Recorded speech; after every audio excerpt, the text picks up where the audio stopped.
Oh, yan. Ito, ganun lang.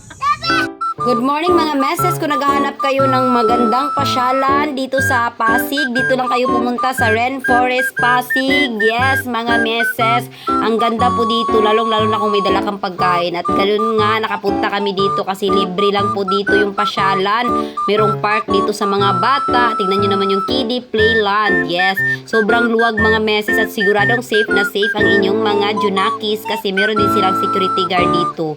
Ayan na nga, dahil bata pa rin ako, dahil 12 years old pa ako, nagduyan-duyan din ako meses. At saka tingnan nyo naman yan, nahilo talaga ako kasi sinadya talagang lakasan talaga ng isa, di ba? Ang bait-bait. O, tingnan nyo naman yan mga meses. Sobrang luwag nga ng playland nila dito mga meses ko. Tingnan nyo naman yan. O diba, enjoy na enjoy yung anak ko dito kasi may mga kalaro din po siya dito. At saka ang safe talaga niya at sobrang luwag talaga. Tingnan nyo naman yan kung gaano kaganda. At ang pinakamaganda pa sa lahat ay libre po siya. Dito lang kayo sa Rainforest ng Pasig City. Yes. Ang lapit-lapit lang po nito sa Pasig Palengke po. Isang ride lang po yan ng tricycle.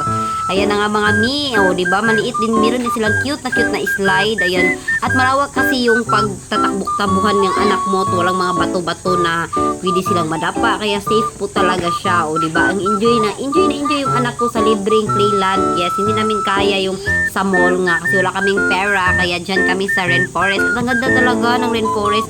Matagal na rin pala ako hindi nakapunta pala. Last punta ko is 2018 pa yun. Kasama ko pa yung mga amega ko na si Ate Rose at saka si Ate Leslie. Shout out pala sa kanilang dalawa. I miss you so much. Diba? Hindi na tayo nakapunta ulit dito. Dati meron pa ditong dati meron pa pala ditong zoo nila. Pero tinanggal na nila yung mga hayop ngayon. Ang mga hayop talaga no. Tinanggal na nila, isda na lang yung natira mga meshes. Pero maganda pa rin na kasi nilagyan nila ng playland. Maganda pa rin. Meron din silang swimming pool po dyan. At next time po, babalik po kami dyan kasi meron din po silang swimming pool. Yes, mga meshes. O diba, tuwang-tuwa yung anak kong mukhang si Bernard. O diba? Kaya kung ako sa inyo mga mi, dito na kayo sa Rainforest mga mi. O, meron din silang ganyan mi. O, akyat-akyat. Yung anak ko nakatawag talaga siya ng mami. Tabang talaga. Hindi siya marunong umakyat. Nahirapan siya umakyat. Kasi malalaking bata na kasi yung mga umaakyat dyan eh. O, tignan nyo naman yan. Napakapasaway talaga na bata na to. At enjoy yung anak ko. Kaya tuwang-tuwa din naman kami sa aming family bonding. Yan yung tinatawag na family bonding guys. Ito wala kaming pera, family bonding pa rin. Kasi meron naman kasi libre kasi. Ba't ka naman pala pupunta dun sa mahal, di ba? Kaya thank you Mayor. Thank you sa Pasig ng Rainforest.